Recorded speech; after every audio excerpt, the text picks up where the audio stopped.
Salam jumpa pendengar terkasih, kembali program Q&A atau Question and Answer bersama Pendeta Andi Halim. Salam jumpa Pak Andi. Ya, salam jumpa Adelia. Ya, kita kembali dalam program Q&A ini ya Pak ya. Iya. Masih bersambung temanya yaitu signifikansi bahasa roh di Kisah Para Rasul. Ya, benar. Baik, silakan Pak Andi untuk bisa mulai pembahasannya untuk Q&A malam hari ini. Oke, saudara-saudara sekalian, kita akan melanjutkan membahas tentang signifikansi bahasa roh di Kisah Para Rasul. Nah, saudara-saudara, saya mau ajak saudara mereview sebentar apa yang sudah kita bahas selama ini. Dan kemungkinan hari ini adalah hari terakhir di mana kita akan membahas tentang bahasa roh di Kisah Para Rasul. Dan dalam acara obrolan santai kita akan mulai membahas bahasa roh di Korintus. Karena sangat berbeda pembahasan mengenai bahasa roh yang di Kisah Rasul dan bahasa roh yang di Korintus.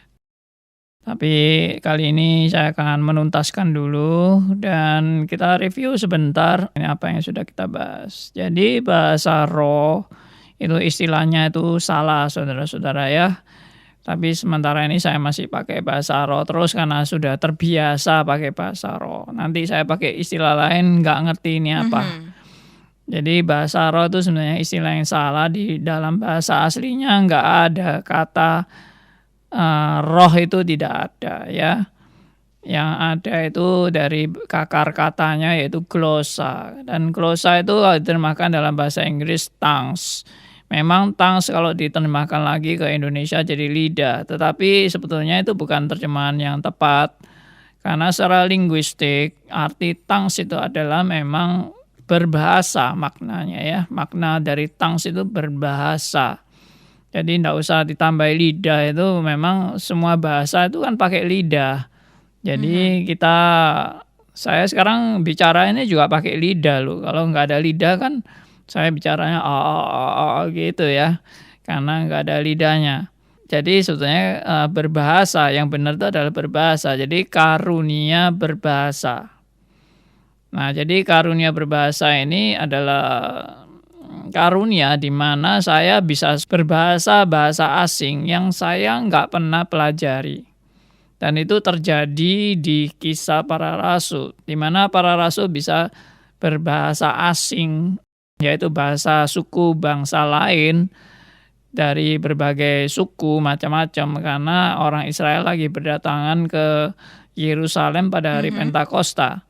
Dan pada saat itu terjadi kejutan yang hebat memang karena ada suara angin keras dan ada lidah api hinggap di kepala mereka masing-masing, dan kemudian juga mereka bisa berbahasa suku lain di mana orang-orang Israel itu berasal dari daerah suku-suku itu begitu. Jadi mereka semua mengerti apa yang diomongkan oleh para rasul itu waktu mereka bisa berkarunia bahasa lain.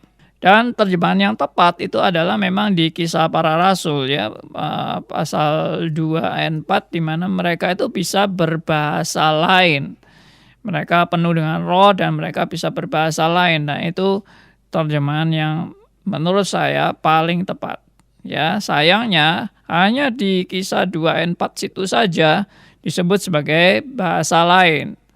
Tetapi di Kisah Rasul pasal 10 kembali lagi disebut bahasa roh. Dan Kisah Rasul 19 juga bahasa roh lagi.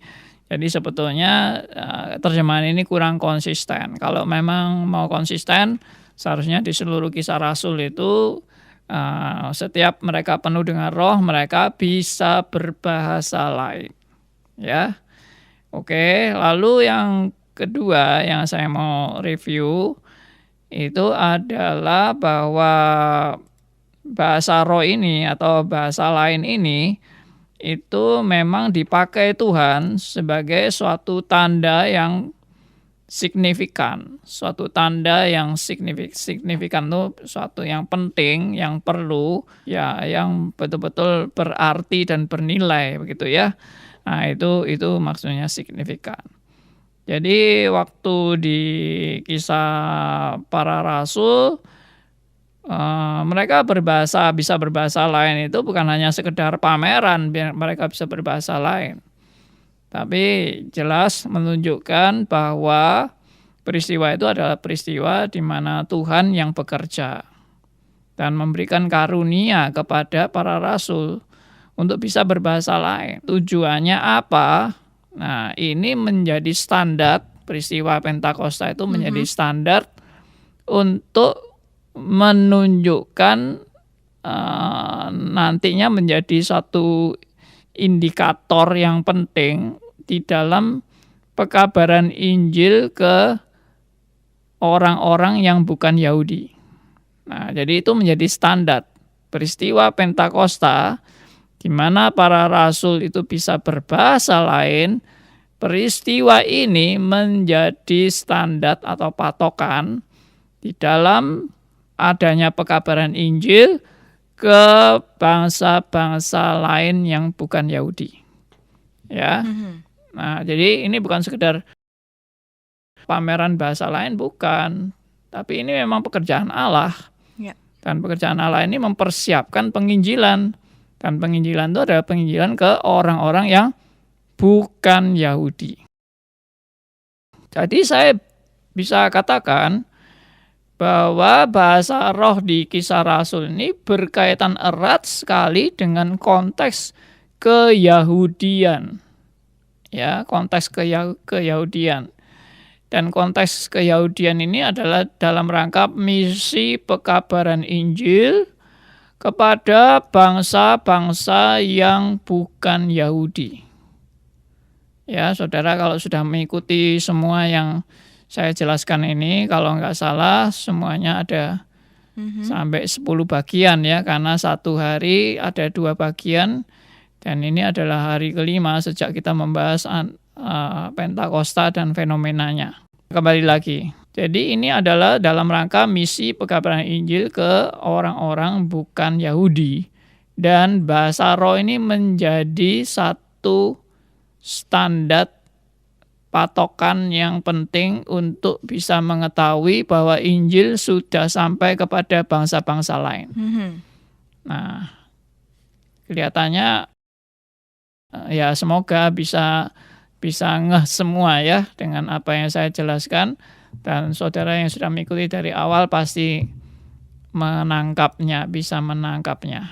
Jadi dengan demikian, maka aktivitas bahasa roh ini itu adalah aktivitas yang bukan dilakukan dalam ibadah rutin. Bukan. Jadi waktu para rasul di hari Pentakosta, mereka bisa berbahasa lain itu juga bukan dalam rangka menjalankan ibadah rutin. Itu adalah peristiwa momentum khusus. Momentum secara khusus. Kemudian di Samaria yang kita udah bahas, itu juga momentum khusus. Kemudian di Cornelius, itu juga momentum khusus. Nah, nanti kita mau bahas yang di Efesus, ini juga momentum khusus. Jadi bahasa roh itu bukan bahasa roh yang diucapkan dalam kebaktian. Dan bukan dalam kegiatan rutin. Setiap minggu selalu diadakan bahasa roh. Tidak sama sekali. Ya, itu tidak ada kebiasaan berbahasa roh dalam ibadah, itu tidak ada. Itu yang tercatat di Kisah Para Rasul. Oke. Nah, jadi ingat akan 3 makna proklamasi pada hari Pentakosta. Itu proklamasi diutusnya para rasul. Kemudian proklamasi Injil sudah saatnya disampaikan kepada bangsa-bangsa lain, di mana roh Tuhan dicurahkan kepada seluruh umat manusia tanpa membedakan lagi Yahudi dan non-Yahudi. Dan yang ketiga adalah proklamasi berdirinya gereja mula-mula. Saya ulang, proklamasi diutusnya para rasul, proklamasi Injil sudah saatnya disampaikan kepada bangsa-bangsa lain, dan proklamasi berdirinya gereja mula-mula. Nah, ini disertai tanda yang tadi saya bilang bisa berbahasa lain. Nah, kita sudah membahas mengenai Cornelius, masih ingat? Cornelius itu orang bukan Yahudi, dan Petrus dengan orang-orang Kristen yang bersunat, yaitu orang-orang Kristen Yahudi yang menyertai Petrus, itu tercengang-cengang karena melihat karunia Roh Kudus dicurahkan kepada bangsa-bangsa lain. Ya, ini saya ulang lagi supaya Anda bisa menangkap dengan jelas. Mari kita buka kembali di Kisah Rasul pasal yang ke-10 ya. Kisah Rasul pasal yang ke-10. Kita bahas ayat 44 dan sampai 46. Silakan dibacakan oleh Adelia. Kisah Rasul 10 ayat 44 sampai 46. Ketika Petrus sedang berkata demikian, turunlah Roh Kudus ke atas semua orang yang mendengarkan pemberitaan itu. Dan semua orang percaya dari golongan bersunat yang menyertai Petrus tercengang-cengang, karena melihat bahwa karunia Roh Kudus dicurahkan ke atas bangsa-bangsa lain juga. Sebab mereka mendengar orang-orang itu berkata-kata dalam bahasa roh dan memuliakan Allah. Ya. Jadi perhatikan ya, ini ayat yang sangat signifikan untuk Anda bisa mengerti dan menangkap apa tujuan bahasa roh itu dipakai Allah di masa-masa Kisah Rasul. Yaitu dikatakan di sini, semua orang percaya dari golongan bersunat, yaitu orang Yahudi tentunya. Orang Yahudi yang sudah percaya kepada Kristus. Yang menyertai Petrus tercengang-cengang karena melihat bahwa karunia Roh Kudus dicurahkan ke atas bangsa-bangsa lain. Nah, jadi bangsa-bangsa lain ini menjadi fokus penting untuk masa di Kisah Para Rasul yang dicatat di sini. Jadi bagi mereka ini adalah kejutan kalau sampai keselamatan bisa sampai kepada bangsa lain. Itu aneh, itu ajaib, itu spektakuler sekali bagi mereka. Ya, bagi kita nggak ada apa-apa karena memang kita bukan orang Yahudi. Tapi bagi orang Yahudi, keselamatan sudah sampai kepada bangsa lain, itu spektakuler banget. Jadi yang bisa bahasa roh ini saya tafsirkan, ya tentunya Anda bisa lihat sendiri tafsiran saya ini bertanggung jawab apa enggak. Jadi yang bisa bahasa roh waktu itu adalah Cornelius dan keluarganya semua yang kafir itu. Ya, kafir itu maksudnya yang non-Yahudi itu. Dan semua orang Yahudi yang beserta Petrus melihat orang bukan Yahudi bisa bahasa roh. Jadi dengan kata lain, yang waktu itu berbahasa roh hanya Cornelius dan keluarganya yang non-Yahudi. Sedangkan orang-orang Yahudi tidak perlu berbahasa roh. Mereka tidak membutuhkan mereka sendiri bisa bahasa roh. Mereka tidak membutuhkan itu. Tapi untuk suatu bukti bahwa keselamatan sudah sampai kepada bangsa lain, tanda bahasa roh itu terjadi pada orang-orang yang non-Yahudi. Di mana tanda bahasa roh itu mirip sekali dengan tanda waktu terjadi pada hari Pentakosta, yaitu para rasul bisa berbahasa roh. Jadi bahasa roh yang di Kisah Rasul, bahasa roh yang di hari Pentakosta dan bahasa roh yang di Cornelius itu saya yakin 100% sama. Jadi itu memang bahasa-bahasa lain. Bukan bahasa yang enggak dimengerti, tapi bahasa yang dimengerti. Dan kemungkinan besar orang-orang Yahudi yang sudah percaya ini adalah juga orang-orang yang dari perantauan yang ikut Petrus ini. Yang dari perantauan, dan karena mereka masih dalam masa Pentakosta dan mereka mau ikut Petrus untuk pekabaran Injil ini.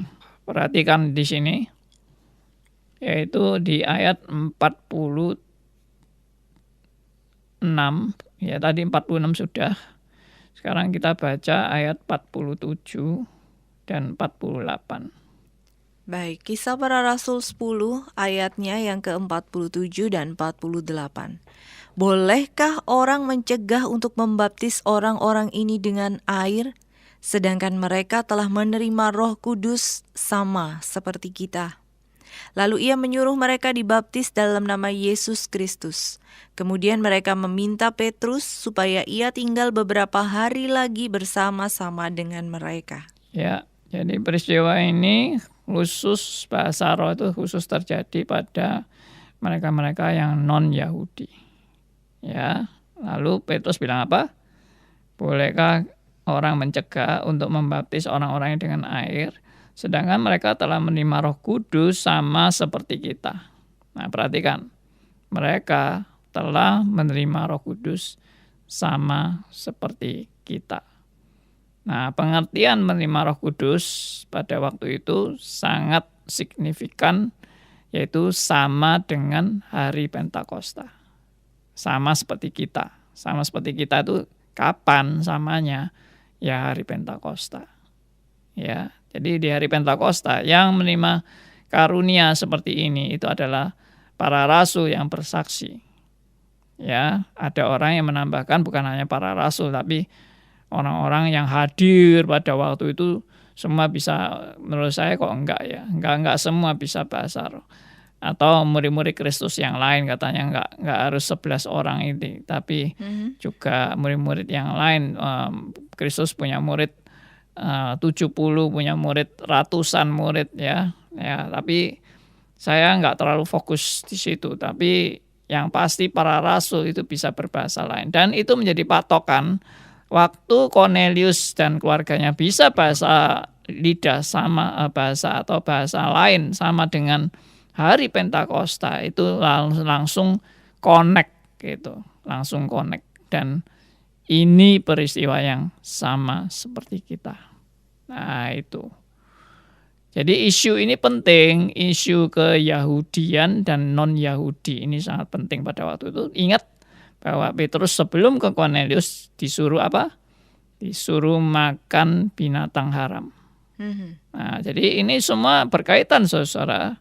Bahwa Petrus pun dipersiapkan agar konsep dia tentang Yahudi dan non-Yahudi itu sudah terhapus dengan disuruh makan binatang haram. Karena Allah sudah tidak lagi mau membedakan antara Yahudi dan non-Yahudi. Sekarang sudah saatnya, yaitu Roh Kudus sudah dicurahkan kepada semua bangsa, yaitu Injil kepada semua bangsa. Oke. Ya, saya langsung kepada Efesus. Mari kita buka di Efesus. Efesus ini memang lebih jauh lagi ya, daerah Efesus itu daerah agak jauh dari Yerusalem, sangat-sangat boleh dikatakan sangat-sangat jauh. Dan yang ke Efesus ini adalah Rasul Paulus, ya. Bukan Rasul Petrus, tapi Rasul Paulus. Kita lihat Kisah Rasul pasal 19. Kisah Rasul pasal 19. Mulai ayat 1 sampai ayat ke-4. Silakan dibaca oleh Adelia. Kisah Para Rasul 19 ayat 1 sampai 4. Ketika Apolos masih di Korintus, Paulus sudah menjelajah daerah-daerah pedalaman dan tiba di Efesus. Di situ didapatinya beberapa orang murid. Katanya kepada mereka, "Sudahkah kamu menerima Roh Kudus ketika kamu menjadi percaya?" Akan tetapi mereka menjawab dia, "Belum, bahkan kami belum pernah mendengar bahwa ada Roh Kudus." Lalu kata Petrus kepada mereka, "Kalau begitu, dengan baptisan manakah kamu telah dibaptis?" Jawab mereka, "Dengan baptisan Yohanes." Kata Paulus, baptisan Yohanes adalah pembaptisan orang yang telah bertobat. Dan ia berkata kepada orang banyak bahwa mereka harus percaya kepada Dia yang datang kemudian daripadanya, yaitu Yesus. Ya, ini peristiwa yang lebih jauh lagi dari daerah Cornelius, yaitu di Efesus. Dan Rasul Paulus waktu di Efesus dikatakan dia mendapati beberapa murid. Siapa murid ini? Itu apakah murid Kristus? Saya tafsirkan tidak. Jadi muridnya siapa ini? Coba kita lihat ayat yang tadi sudah dibacakan ini. Nah, lalu di ayat 2 katanya kepada mereka, maksudnya kata Paulus kepada murid-murid ini, sudahkah kamu menerima Roh Kudus ketika kamu menjadi percaya? Akan tetapi mereka menjawab, dia belum, bahkan kami belum pernah mendengar bahwa ada Roh Kudus. Jadi mereka sama sekali tidak pernah mengerti tentang Roh Kudus. Lalu ditanya, ayat 3, lalu kata Paulus kepada mereka, kalau begitu dengan baptisan manakah kamu telah dibaptis? Jawab mereka, dengan baptisan Yohanes. Nah, baptisan Yohanes ini baptisan apa? Rasul Paulus menjelaskan, kata Paulus, baptisan Yohanes adalah pembaptisan orang yang telah bertobat. Nah, ini kalau kita tidak hati-hati menafsirkan ini, kok aneh ya, ada orang bertobat tapi tidak mengenal Roh Kudus. Ya, bahkan mereka belum mengenal tentang Yesus. Nah, ini yang lebih aneh lagi ya. Mereka sudah dibaptis, tapi nggak kenal Roh Kudus dan tidak kenal Yesus. Maksudnya mereka belum menerima Yesus sebagai Tuhan dan Juru Selamat. Kok bisa tahu? Nah, kok bisa tahunya? Mari kita lihat ayat ketiga tadi. Ayat keempat. Kata Paulus, baptisan Yohanes adalah pembaptisan orang yang telah bertobat. Dan ia berkata kepada orang banyak bahwa mereka harus percaya kepada Dia. Dia itu siapa? Kristus. Yang datang kemudian daripadanya, yaitu Yesus. Berarti kan mereka belum percaya kepada Yesus. Mereka hanya baptisan yang dilakukan oleh Yohanes. Dan Paulus bilang itu baptisan orang yang bertobat. Bertobat itu maksudnya apa sih?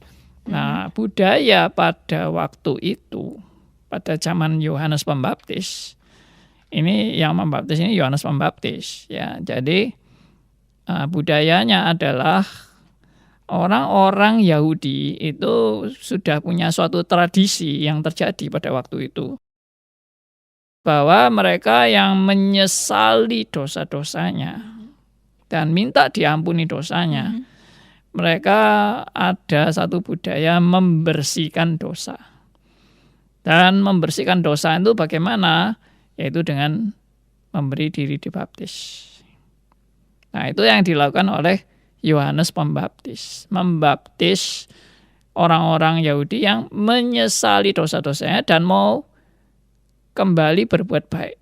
Ini bukan untuk menerima Yesus sebagai Tuhan dan Juru Selamat. Dan ini bukan baptisan yang diperintahkan oleh Kristus, yaitu baptis dalam nama Bapa, Allah Anak, dan Allah Roh Kudus. Tidak, ini tidak baptisan yang diperintahkan oleh Tuhan Yesus. Ini baptisan pertobatan dari moral yang tidak benar menuju kepada moral yang lebih baik.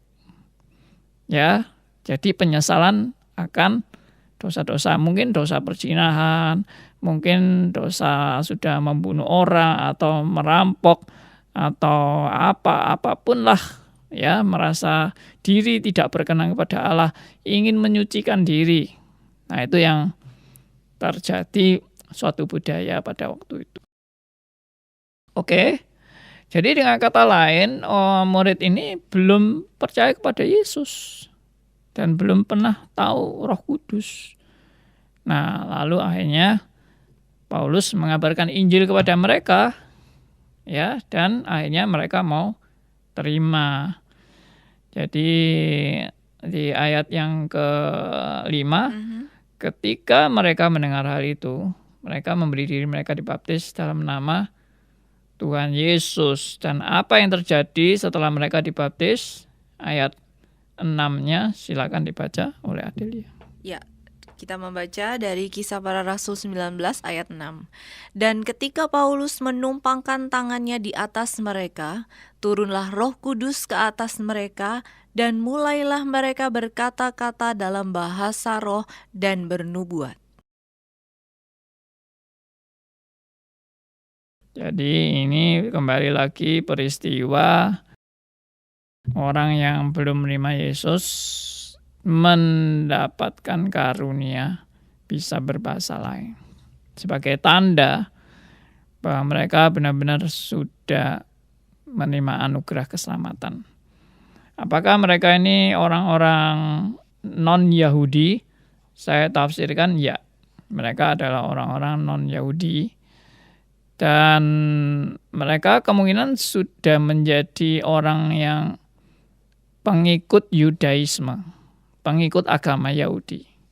Karena mereka kan sudah tadi itu mau bertobat ya, dan mau mengikuti Yohanes Pembaptis. Jadi mereka adalah orang-orang yang sudah bertobat. Nah, tetapi ini suatu peristiwa yang terakhir kalinya di Kisah Rasul mengenai terjadinya bahasa roh. Setelah ini sudah nggak pernah ada lagi. Tidak pernah ada lagi. Jadi sekali lagi saudara-saudara ya, bahasa roh yang terjadi di Kisah Rasul ini bukan bahasa roh yang diadakan di kebaktian-kebaktian. Bukan di dalam ibadah, tapi ini adalah peristiwa-peristiwa momentum tertentu yang dijadikan suatu tanda bahwa Roh Kudus sudah sampai kepada bangsa lain. Baik itu yang di Samaria, baik itu yang di Cornelius, dan itu yang juga di Efesus. Saya berhenti sampai di sini membahasnya mengenai signifikansi bahasa roh yang di Kisah Para Rasul. Kita mungkin menuju ke pertanyaan dari Deo di Balikpapan. Ya. Oke, saya ulangi bacakan pertanyaannya. Pak Andi nanti bisa langsung menjawab ya. Mungkin sudah menunggu-nunggu. Dalam Kisah Para Rasul 13 ayat 9 dikatakan Paulus seorang yang dipenuhi roh. Dalam Kisah Rasul 17 di Athena terjadi perdebatan antara Paulus dengan filsuf golongan Epikuros dan Stoa. Tercatat dalam sejarah bahwa budaya Yunani sangat dominan dalam membentuk worldview dalam geografis Romawi tersebut.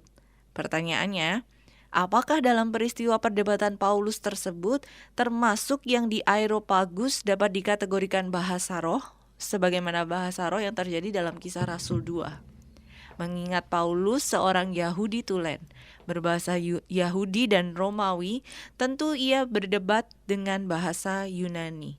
Lalu kemudian Alkitab mencatat terjadi pertobatan dalam Kisah Rasul 17 ayat 34 dari Deo di Balikpapan. Iya. Kalau saya membaca bagian itu, sebetulnya tidak ada kaitan sama sekali dengan bahasa roh ya. Jadi memang Paulus memang seorang yang pandai, orang cendekiawan ya, orang yang belajar, ya, scholar, ya, dia juga orang Farisi, di mana dia pasti juga ahli kitab, ya, ahli Taurat. Dan dia menguasai bahasa-bahasa. Jadi kalau bahasa seperti itu yang dia kuasai, dia bisa berbagai macam bahasa waktu itu, yaitu karena dia belajar, bukan karena dia berkarunia bahasa lain gitu ya. Jadi itu tidak ada kaitannya dengan peristiwa-peristiwa berbahasa lain yang terjadi baik di Samaria atau di Cornelius atau di Efesus tadi, ya, atau di Pentakosta, itu nggak ada kaitannya. Jadi ini hanya perdebatan-perdebatan secara natural aja, bahasa yang maksudnya dengan bahasa yang belajar begitu ya. Kalau karunia berbahasa lain tuh misalnya saya ini orang Indonesia, tiba-tiba saya bisa mengucapkan bahasa Rusia tanpa saya pernah belajar, di hadapan orang Rusia saya bisa berbahasa Rusia. Nah, itu kira-kira seperti itu, karunia berbahasa lain. Tapi kalau saya sudah belajar bahasa Rusia terus saya mempraktekkan penguasaan saya tentang bahasa Rusia kepada orang Rusia, ya itu bukan karunia berbahasa lain, itu ya kemampuan lah untuk belajar berbahasa lain dan saya bisa melakukan seperti itu. Oke, semoga menjawab nih ya untuk Pak Deo yang ada di Balikpapan. Terima kasih untuk pertanyaan-pertanyaannya. Kita akan lanjutkan ke pertanyaan selanjutnya ya. Dari Pak Albert nih Pak. Ya. Pak Andi yakin kalau di rumah Cornelius saat Roh Kudus turun, mereka berbicara juga dalam bahasa manusia seperti pada hari Pentakosta. Di hari Pentakosta, orang Yahudi perantauan yang kembali ke Yerusalem mendengar para rasul berbicara dalam bahasa tempat mereka merantau. Ya. Di rumah Cornelius yang ada kan hanya Rasul Petrus dan anggota keluarga Cornelius. Lantas mereka berbicara dalam bahasa apa? Kalau bahasa Aram saja, kenapa di Alkitab harus ditulis bahasa roh atau glosolalia? Siapa target Roh Kudus saat itu? Dari Pak Albert. Iya. Ya, pertanyaan bagus. Jadi dari mana saya bisa menafsirkan bahwa apa yang terjadi di Kisah Rasul 10 yaitu di Cornelius, bahwa itu bahasa yang terjadi adalah bahasa lain seperti yang di hari Pentakosta. Ya, itu tadi saya sudah jelaskan. Saya ulang lagi ya penjelasan saya. Mari kita lihat di Kisah Rasul 10 itu. Jadi ini penting sekali, makanya saya garis bawahi, saya mengajak saudara semua menggaris bawahi hal penting ini, karena kalau saudara tidak menangkap ini, saudara nanti akan kehilangan signifikansi yang penting. Jadi perhatikan di sini bahwa ini konteksnya orang Yahudi dan non-Yahudi. Ya, orang Yahudi itu latar belakangnya tidak percaya bahwa keselamatan bisa sampai kepada bangsa lain. Dan untuk itu Tuhan memakai suatu tanda bagaimana orang Yahudi ini bisa percaya bahwa bangsa-bangsa lain bisa menerima Roh Kudus. Anda harus melihat konteks ini. Kalau Anda tidak melihat konteks ini, Anda tidak mengerti makna bahasa rohnya buat apa. Jadi sebetulnya ini keberatan orang Yahudi yang dipaksa untuk menerima, tanda petik ya, dipaksa menerima kebenaran bahwa keselamatan sudah sampai kepada bangsa lain. Dan bagi mereka itu adalah suatu yang sama sekali irasional mungkin bagi mereka, bahwa keselamatan bisa sampai kepada bangsa lain itu suatu yang irasional sekali. Karena bagi mereka keselamatan itu hanya untuk orang Yahudi, tidak untuk bangsa lain. Nah, jadi Allah mau membuktikan kepada orang-orang Yahudi ini, karena mereka adalah tentunya sangat signifikan karena ini para rasul dan para rasul ini harus mempertanggungjawabkan juga sidang di Yerusalem ya tentang keberadaan Injil yang sudah sampai kepada bangsa lain. Tandanya apa? Tandanya apa? Nah, saya tegaskan sekali bahwa tandanya itu memang patokannya adalah bahasa lain yang di hari Pentakosta itu sebagai suatu tanda Roh Kudus sudah dicurahkan untuk konteks waktu itu. Ya, dan akhirnya terjadi di Cornelius, dan perhatikan, saya tadi sudah menegaskan kalimat yang harus diperhatikan di sini, ya, yaitu tadi orang-orang golongan bersunat yang menyertai Petrus tercengang-cengang karena melihat bahwa karunia Roh Kudus dicurahkan ke atas bangsa-bangsa lain juga. Perhatikan ini, saudara harus baca ayat 45 ini berulang-ulang. Kenapa mereka tercengang-cengang? Bahwa Roh Kudus sudah dicurahkan ke atas bangsa lain. Kenapa harus tercengang-cengang? Kan bagi saudara tidak ada masalah kan? Tapi bagi orang Yahudi itu masalah. Nah, lalu tercengang-cengangnya mereka karena apa? Bisa berkata-kata dalam bahasa roh. Di ayat 46. Mereka taunya mereka dapat karunia Roh Kudus itu karena orang-orang ini bisa bahasa roh, yaitu Cornelius dan keluarganya. Nah, jadi bahasa rohnya ini bukan bahasa roh yang lain dari Pentakosta. Karena apa? Saya tegaskan di sini, mereka berkata dalam bahasa roh dan memuliakan Allah. Berarti bahasa rohnya ini bukan bahasa yang tidak dimengerti, tapi bahasa yang dimengerti, dan itu bahasa lain. Dan tadi saya sudah tegaskan, orang-orang Yahudi yang mengikut Petrus adalah kemungkinan juga adalah orang-orang Yahudi yang dari perantauan. Dan mereka bertobat pada hari Pentakosta, dan mereka mengikuti Petrus dalam pekabaran Injil. Dan mereka terkejut sekali dalam mengikuti Petrus itu, karunia Roh Kudus juga sampai kepada bangsa lain. Dan bukan hanya kepada para rasul di hari Pentakosta. Jadi apa yang terjadi di hari Pentakosta, mereka melihat kembali terjadi pada Cornelius. Nah, bukti lain yang membuat saudara harus makin meyakini kebenaran ini, yaitu ayat 47.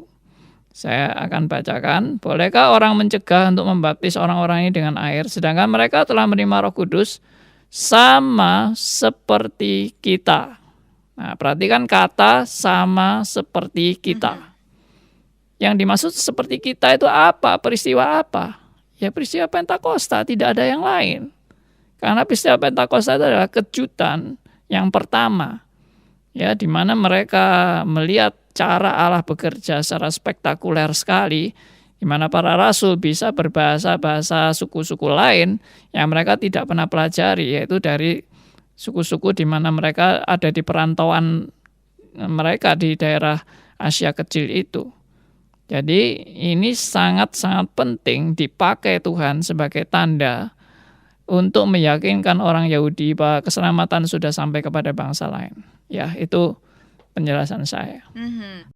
Oke, itu tadi jawaban dari pertanyaannya Pak Albert ya. Terima kasih Pak Albert sudah bergabung malam hari ini. Kita lanjutkan dari Pak Aryo ini Pak.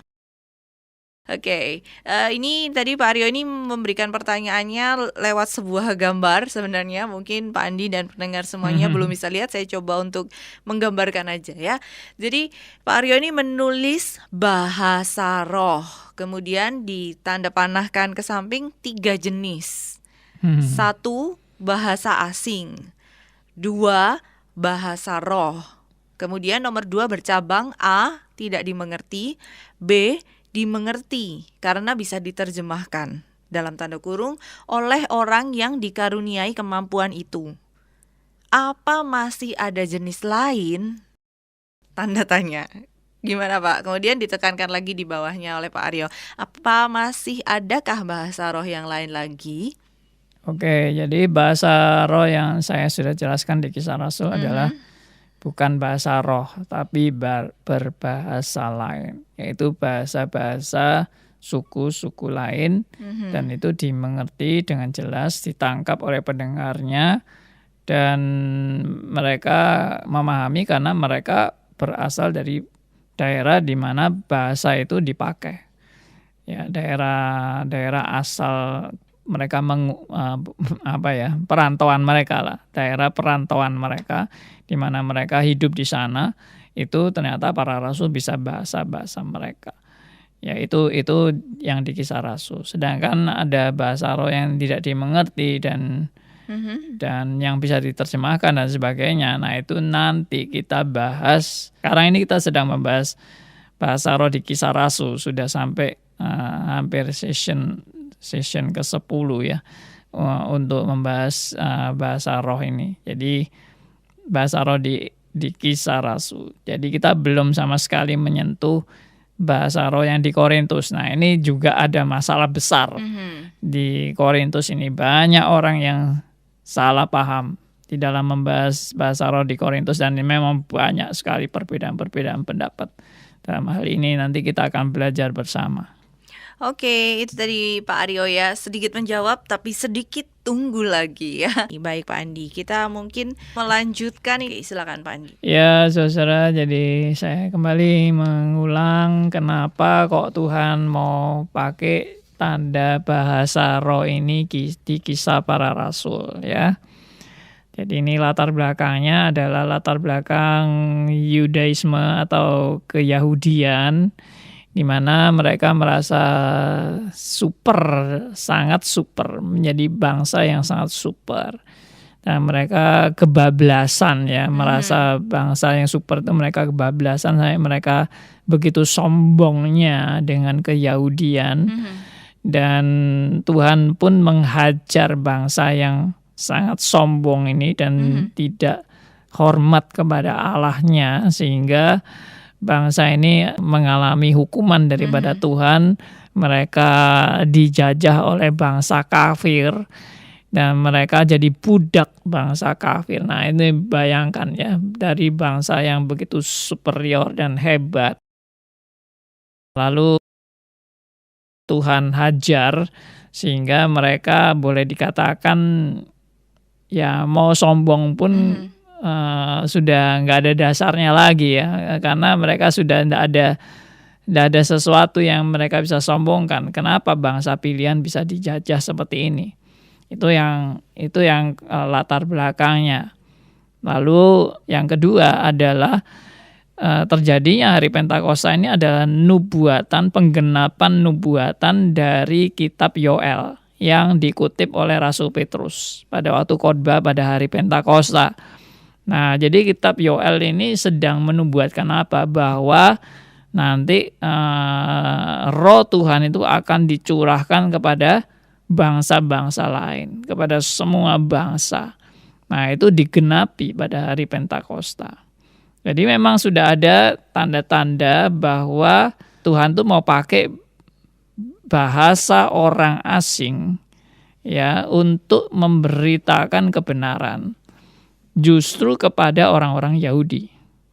Nah, ini jadi latar belakang kebencian orang Yahudi terhadap bangsa kafir.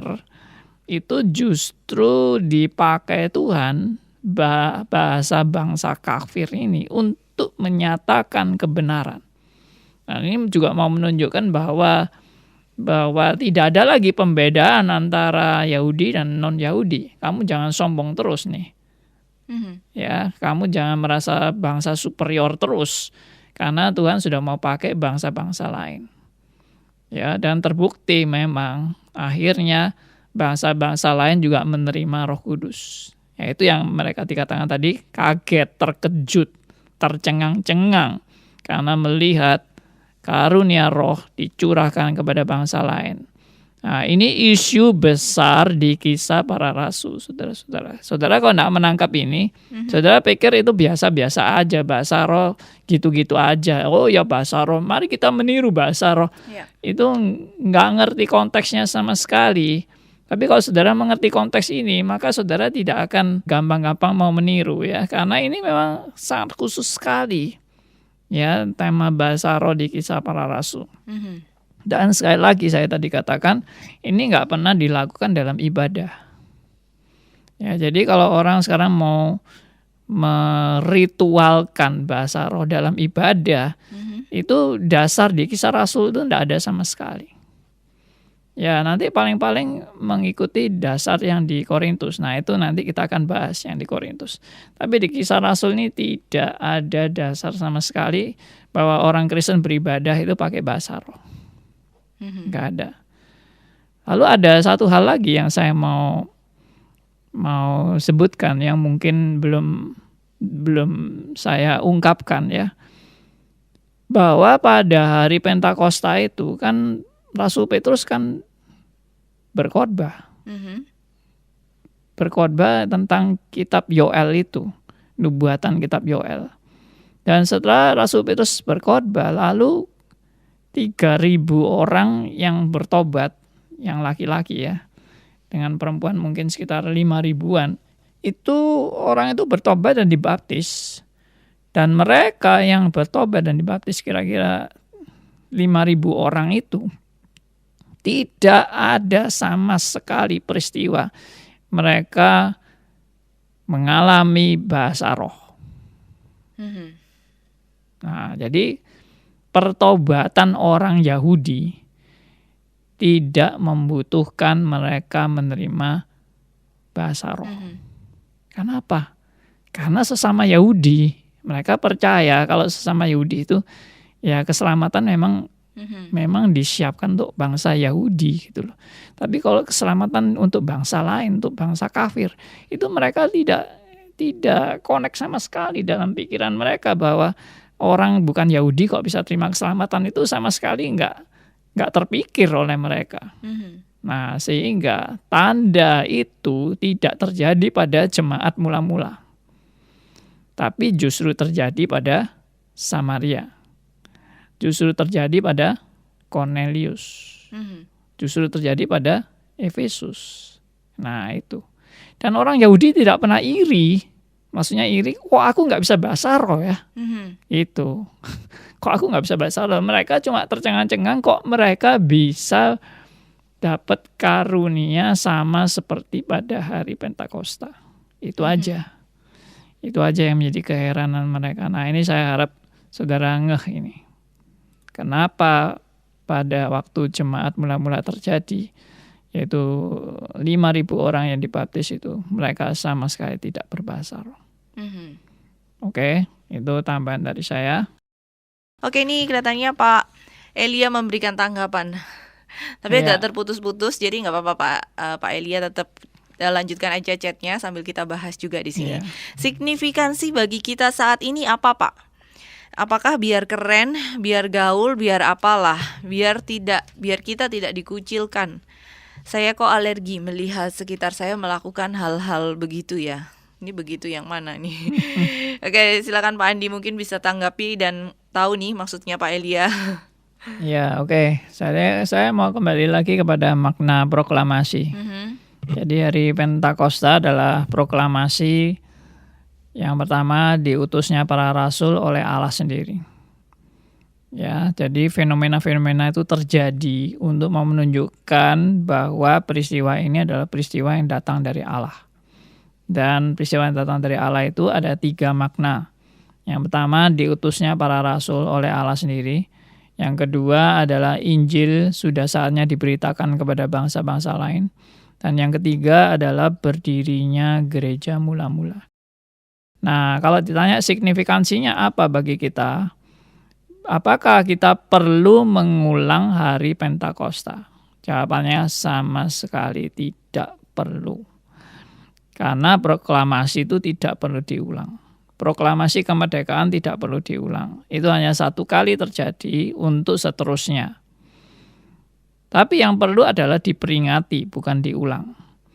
Nah, jadi kita perlu memperingati Pentakosta. Memperingati untuk apa? Untuk supaya spirit Pentakosta itu tetap saudara dan saya menangkap kebenaran itu dan berjuang meneruskan akan misi daripada proklamasi tersebut, yaitu para rasul diutus untuk menjadi saksi bagi Kristus. Maka saudara dan saya sekarang diutus juga menjadi saksi bagi Kristus. Saudara kan tidak perlu memerlukan tanda itu lagi kan, karena saudara sudah menerima Yesus sebagai Tuhan dan Juru Selamat, dan saudara tidak membutuhkan tanda itu untuk membuktikan bahwa saudara ini bukan Yahudi dan orang bukan Yahudi itu tidak mungkin terima keselamatan kecuali ada tanda itu. Tidak, kita semua sudah percaya bahwa keselamatan untuk semua bangsa. Jadi nggak perlu ada tanda itu, tetapi yang perlu adalah menjadi saksi Kristus sampai ke ujung dunia. Itu yang diperlukan. Saudara tidak memerlukan tanda itu lagi. Saudara memerlukan misi itu diteruskan.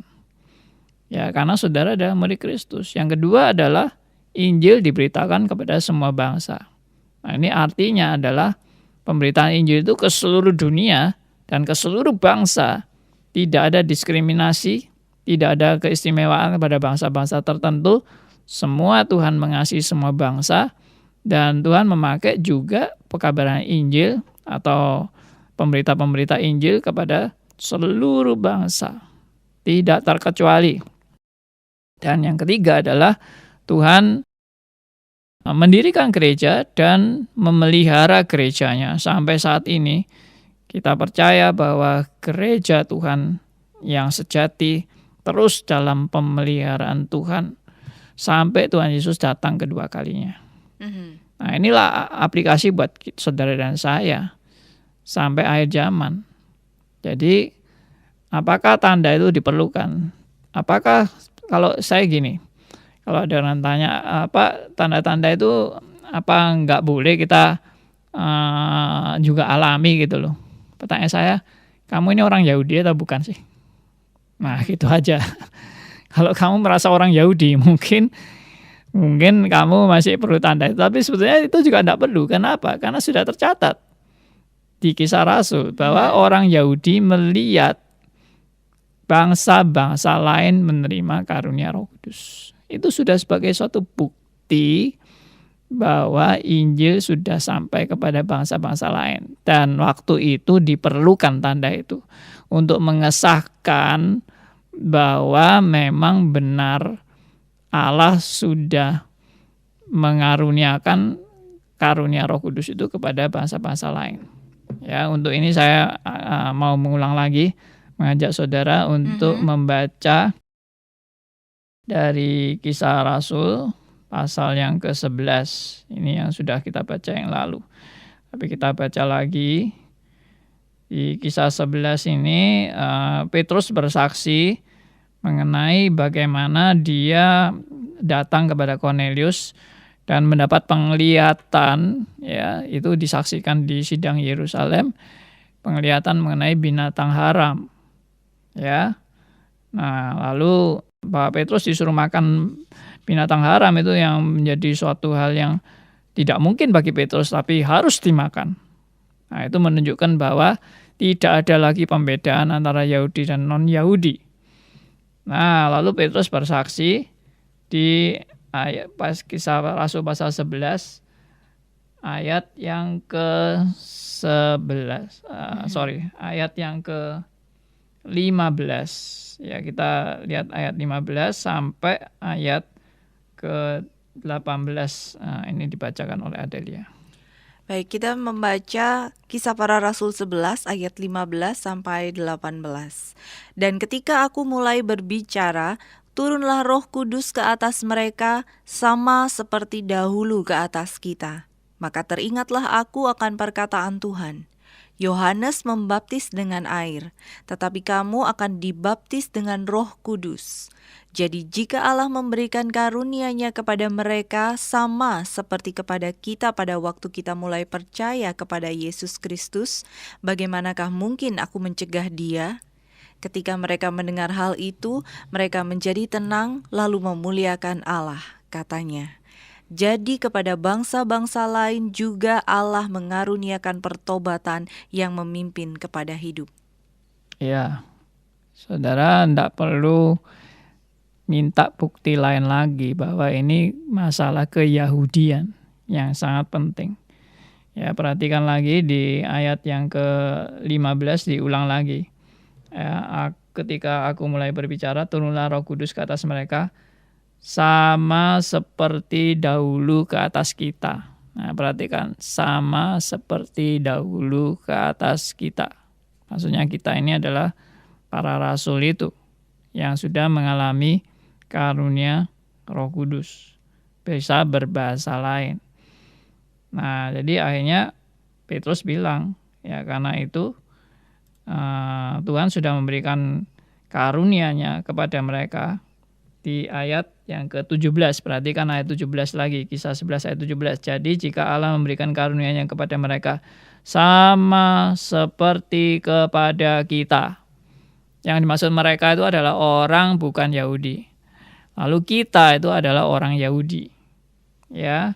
Nah, jadi setelah Rasul Petrus menegaskan sama seperti kepada kita, pada waktu kita mulai percaya kepada Yesus Kristus, bagaimana mungkin aku mencegah Dia? Bagaimana mungkin aku mencegah Dia? Mencegah Roh Kudus maksudnya. Ya, tidak mungkin kan? Lalu di ayat 18, ketika mereka mendengar hal itu, mereka menjadi tenang, lalu memuliakan Allah. Katanya, jadi kepada bangsa-bangsa lain juga Allah mengaruniakan pertobatan yang memimpin kepada hidup. Kepada bangsa-bangsa lain juga. Nah, ini isu yang besar. Dari Yahudi kepada bangsa-bangsa lain. Ya, biarlah ini menjadi membuat kita lebih mengerti tentang signifikansi bahasa roh di Kisah Rasul. Baik, ini ada yang memberikan pendapat dari Pak Edi di Jakarta ya. Pak Andi, selama saya mengikuti beberapa sesi tentang pembahasan bahasa roh, saya mendapat pengertian yang lebih lengkap dan semakin mengerti. Ya. Terima kasih atas penjelasan dari hambanya Pak Andi. Tuhan Puji memberkati ya. Terus Pak Andi, ini ada pertanyaan dari Bu Erni. Ya. Nanti mungkin Pak Andi bisa menjawab sambil menutup juga ya. Ya. Tadi ada dari Pak Aryo juga sih sebenarnya. Saya bacakan sebentar punya Pak Aryo aja. Tadi melanjutkan poin-poinnya ya. Bahasa roh 3 Ya. jenis, 1 bahasa asing, 2 bahasa roh tidak dimengerti dan dimengerti. Kemudian dituliskan lagi Spirit Pentakosta, ketiga proklamasi ditujukan untuk tujuan itu. Amanat agung. PI, intinya adalah untuk ber-PI. Ini kata Pak Aryo. Oke, terima kasih Pak Aryo ya. Kita ke PI pertanyaan. kepada bangsa-bangsa bukan Yahudi. Nah, ini itu. ditambahkan ya, semakin jelas ya. Terima kasih Pak Aryo ini sampai menulis-nulis ya dengan indahnya. Intisari Spirit nih kata Pak Aryo ya Pak ya. Intisari Spirit Hari Pentakosta adalah amanat agung PI. Yes. Gitu. Oke, pertanyaan terakhir sambil Pak Andi juga menutup dari Bu Erni. Pak Andi minta dijelaskan tentang bahasa roh yang di Efesus tadi kurang jelas. Mungkin direview dikit Pak sambil ditutup ya. Jemaatnya kan tidak mengenal Yesus dan Roh Kudus dari Erni. Iya, jadi ini lebih jauh dari Cornelius di Efesus ya. Efesus itu daerah orang yang non-Yahudi juga ya. Jadi itu di situ ada murid-murid dan murid-murid ini jelas bukan murid Kristus, tapi yang dimaksud murid adalah orang-orang yang mungkin menjadi pengikutnya Yohanes Pembaptis. Tapi karena mereka baru dengar separuh, mereka belum pernah dengar tentang Roh Kudus, mereka juga belum pernah mendengar untuk Yesus sebagai Tuhan dan Juru Selamat. Dan Yohanes Pembaptis memang belum melakukan pembaptisan menurut perintah Kristus di waktu akhir-akhir pelayanan Kristus, karena Yohanes Pembaptis sudah meninggal terlebih dahulu. Jadi tentunya baptisan ini bukan baptisan menurut perintah Tuhan Yesus yang dibaptis dalam nama Allah Bapa, Allah Anak, dan Allah Kudus. Dan itu adalah baptisan yang tradisi. Baptisan Yohanes adalah baptisan tradisi pada waktu itu, di mana orang-orang yang menyesali dosa-dosanya, ingin membersihkan diri dari dosa-dosa atau kebiasaan-kebiasaan buruknya. Dan mereka sudah punya tradisi untuk pertobatan itu adalah dengan memberi dirinya dibaptis. Dibaptis sama dengan seperti dimandikan atau disiram atau dibersihkan dari dosa-dosa. Itu simbol ya baptisan itu, sehingga mereka memang belum mendengar Roh Kudus dan belum percaya kepada Yesus, belum bertobat. Jadi orang-orang ini juga orang-orang yang sangat jauh dari dunia kekristenan. Dan untuk tanda bahwa Roh Kudus sudah sampai kepada mereka, mereka juga akhirnya mengalami karunia bisa berbahasa lain. Dan selalu dikatakan karunia mereka bisa berbahasa lain ini bukan bahasa aneh-aneh yang tidak dimengerti, tetapi bahasa yang persis seperti pada hari Pentakosta, yaitu bisa berbahasa lain. Nah, jadi ini bukan kebiasaan di dalam berbahasa yang tidak dimengerti. Tidak, ini sama sekali tidak dalam konteks bahasa yang tidak dimengerti, tapi dimengerti.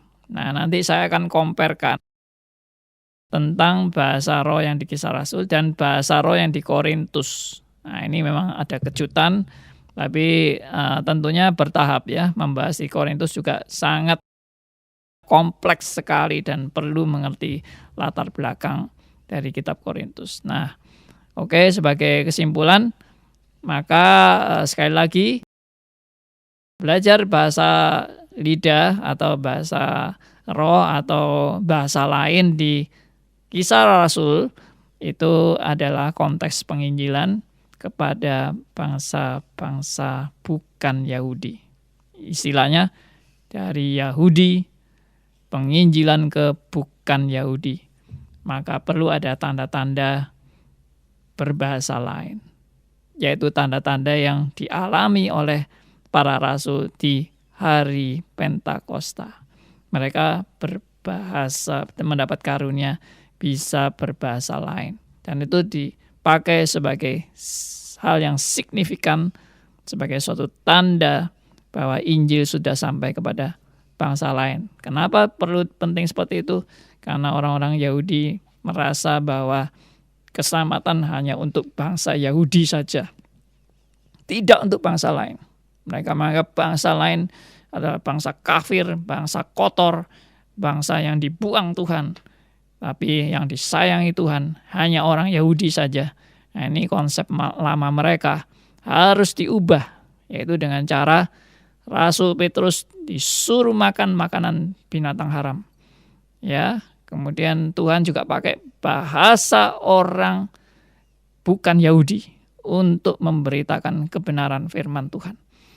Maka ini menjadi suatu kejutan dan menjadi suatu standar bahwa dengan bisa berbahasa seperti ini, mereka dipakai sebagai suatu tanda bahwa karunia Roh Kudus sudah sampai kepada bangsa lain.